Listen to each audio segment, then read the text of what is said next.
And I have to tell you, I never feel alone when I have two of my tribe mates with me. So I can't wait to introduce them to you now. They're going to join me here. I think, can we all see? There we go, I think. Are we all in there? Almost. I think we're all in there. Yeah, Almost enough. in there? Yeah. Close enough? Yeah. All right. So this is Melissa White, who was a former English teacher, turned teacher librarian, turned instructional coach at Dallas Center Grimes here in Iowa. And then Kate Lechtenberg over here, who was a former English teacher, turned teacher librarian, turned PhD student at the University of Iowa. And I brought both of them here because we rely on each other a lot. Actually, Yeah. for making sense of the things that that are hard to make sense of. So I thought I would just maybe tell you about one of the things that I'm struggling with right now, and I know that you both know that I usually approach every day with the problem of practice, which means that when I walk into the classroom, I have this question in my mind, and I'm wondering, what do I have to learn from my students in order to teach them tomorrow? And this is really where I'm struggling because I am teaching a class that I haven't taught before. And I have been in a lot of meetings about assessment and standards, and I'm having a little crisis of confidence because when I am trying to design instruction for kids, and I think we're doing really cool things, I don't know if I can prove to anybody else that we've learned. And that's where I'm at, and I'm struggling with it. Are you thinking about a particular assignment, or is this a bigger, more general Yeah, issue? so I think it's both. So I did exactly what I said that I do, which is I did two of my assignments, and they were awful. Like, they were terrible. Like, in fact, like 2 days in a row, I actually took Dum Dum Suckers to school because I felt so bad that I had to like pull back 2 assignments 2 days in a row. And so some of it comes down, I think, to the writing, that I want to make sure that I'm giving students an authentic writing experience. And at the same time, I hear all of these voices that say, oh, that might not be academic enough. And I think that's what I'm scared of. That's what I'm worried about.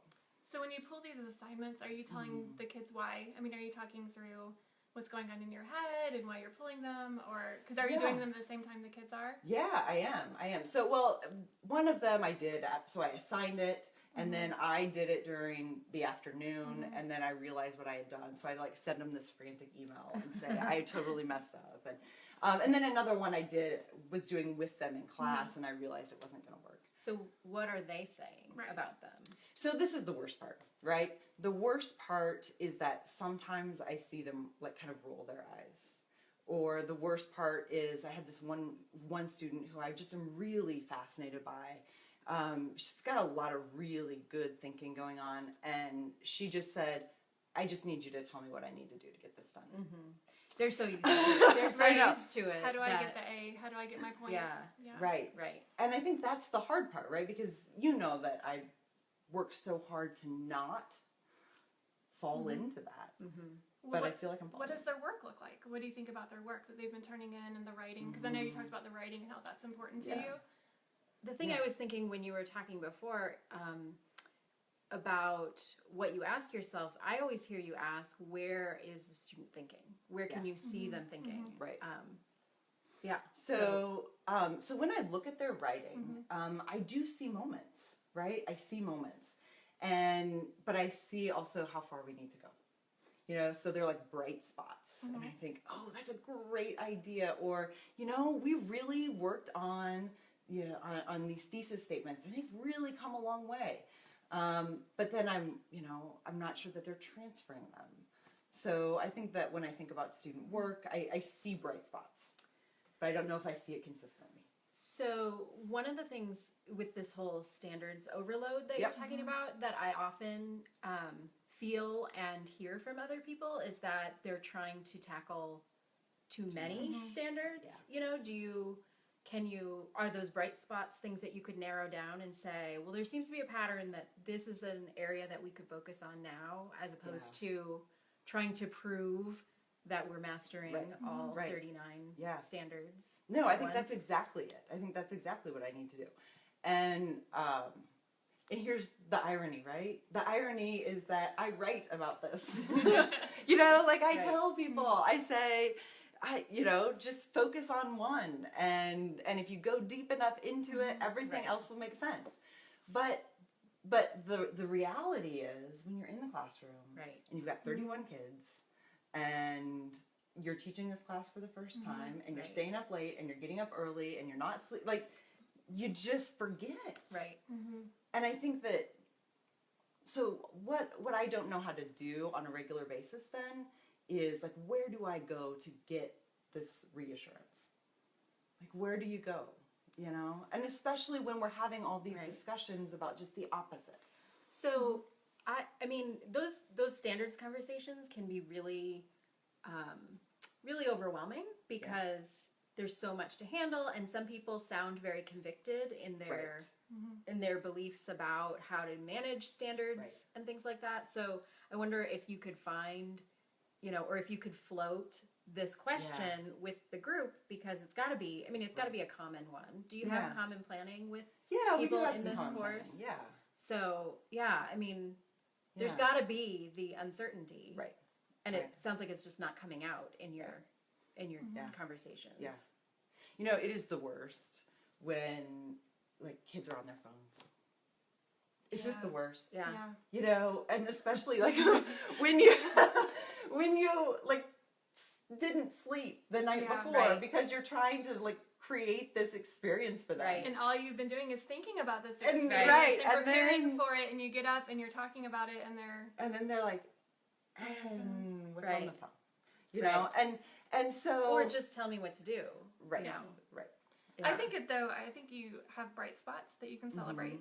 And I think you need to remind yourself that it's your first time through this course. Yeah. You've been here before. Yes. Right. Yes. And that it's October. Yes, it's early. Right. So when you say we're not there yet, yes. Yeah. You just have to look at the bright moments and see how can I get them further with that. I do this. I have this habit though, where I oftentimes start the year with the memory of last year. Right. And so what I'm remembering right now is where we ended. Right. And I have to like really, because it's so nice to remember that. Yeah. Like how far they've come. You have to have that in your mind to know where you're headed. Right. But maybe, I mean, it sounds too, if you're concerned about them being on their phones, which happens to everybody. Sure. Or you're getting that, just tell me what to do. Right. Maybe, it sounds like you're also doing something I hear you telling me all the time is don't do all the work. Right. And you're, I mean, obviously you should be spending a lot of time thinking about it because that's what we do and that's how we create really good experiences. But where can you, maybe back to your earlier question about thinking about thinking, where is it that they can recognize here's my best thinking, and how could I build on that? And maybe that would turn into something more differentiated instead of you creating the frame for everybody. And there are a lot of days when they're not on their phones. Right. But I know that, but I just remember, like you just remember the one. Right. Oh, Especially you when just remember one out of 50. When you feel insecure, you notice that more than when, if everything's going well, you probably don't notice. If you feel confident, then you don't notice that. Absolutely.